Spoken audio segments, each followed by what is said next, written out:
ลิปวิดีโอนี้ก็จะมาแนะนำวิธีการลงทะเบียนอยู่ในโบรกเกอร์ของ FX String เนาะทำการค้นหาอยู่ใน Google เลยเสิร์ชคำว่า fx string.com เนาะหรือว่าจะเข้าไป FX String ก็ได้เนาะแล้วก็คลิกเข้าไปในระบบ เมื่อเข้าไปในระบบปุ๊บเนาะจะเห็นหน้าต่างอย่างต่างๆสามารถเลื่อนเบิ่งข้อมูลได้ปุ่มของเราก็คือใส่อัพเนาะเรายังบ่ทันมีบัญชีคลิกเข้าไป full name นี่ก็ให้มันตรงกับเอกสารตัวจริงของเราเลย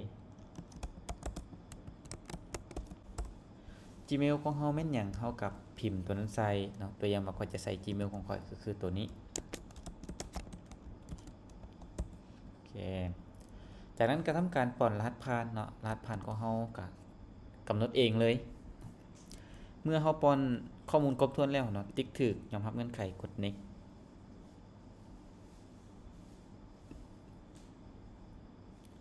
หลังจากกด next แล้วมันก็จะให้เราป้อนเบอร์เนาะ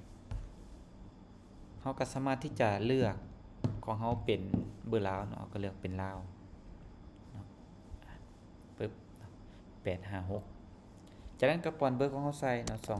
20ตามด้วยเบอร์ของเราเลย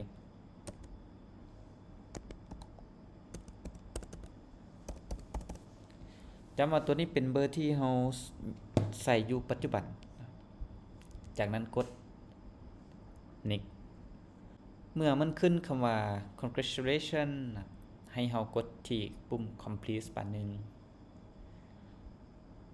แล้วมันจะแจ้งเข้ามาหน้านี้ให้เราเข้าไปที่ sign up เลยข้อมูลเมื่อกี้นี้เราทำการบันทึกเนาะเพราะฉะนั้นมันจะ save auto เราก็ทำการติ๊กถูกแล้วก็ sign in มันก็จะเด้งมาหน้าให้เรานี่ไป active ข้อมูลอยู่ในกล่อง Gmail เราก็ไปที่ Gmail ของเราเลย Gmail ของเราเบื้องใดเนาะอยู่ในคอมพิวเตอร์ก็เลือกเอาเนาะหรือว่าอยู่ในโทรศัพท์ก็ไป active ตามนั้นเมื่อเราเข้าไปอยู่ในนี่มันก็จะเห็นข้อมูลเนาะที่ FX String ส่งมาถ้ามันบ่เห็นอยู่ใน inbox เนาะหรือว่าในส่วนของ Gmail ตัวนี้นี่นะให้เราเข้าไปบ่นี้เนาะ Spam เราเข้าไปใน Spam เราจะเห็นเนาะให้เราทำการคลิกเข้ากล่อง Gmail เนาะแล้วให้เรา report เนาะขึ้นไปหากล่อง Gmail จากนั้นมันก็จะส่งอยู่ในนี้เรื่อยๆเลยเนาะก็เข้ามา active ปกติเนาะหลังจากที่เรากด active ปุ๊บเนาะถ้ามันเด้งมานะนี่ถือว่าสำเร็จการ active ของเราจากนั้นก็ทำการ sign in ก็คือเป็นการเข้าสู่ระบบอันนี้จะเป็นหน้าต่างของหน้าข้อมูลเบื้องต้นเนาะหรือว่าข้อมูลส่วนตัวของเราเนาะเวลาที่เราต้องการจะเข้ากระดานเทรดแม่นให้เราเข้าไปที่ account เนาะเมื่อเราทำการกดเข้าไปแล้วเนาะให้เราทำการ open demo account ขึ้นมาเนาะหรือว่าก็สร้างกระเป๋าเงินของ demo ให้เราเลือก demo แล้วกด create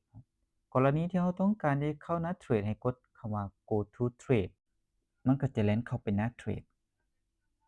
นะอันนี้จะเป็นในส่วนของเบื้องกระดานเทรดตัวจริงของมันสำหรับข้อมูลของเราเมื่อกี้นี่เนาะเราก็สามารถที่จะเข้าสู่ระบบได้เลยเนาะเข้าไปเทรดเงินในระบบส่วนกรณีที่อยากจะฝากเงินจริงเนาะแม่นเราต้องยืนยันตัวตนให้ผ่านก่อนเนาะสำหรับคลิปวิดีโอการยืนยันตัวตนเขาจะมีในคลิปถัดไปเลย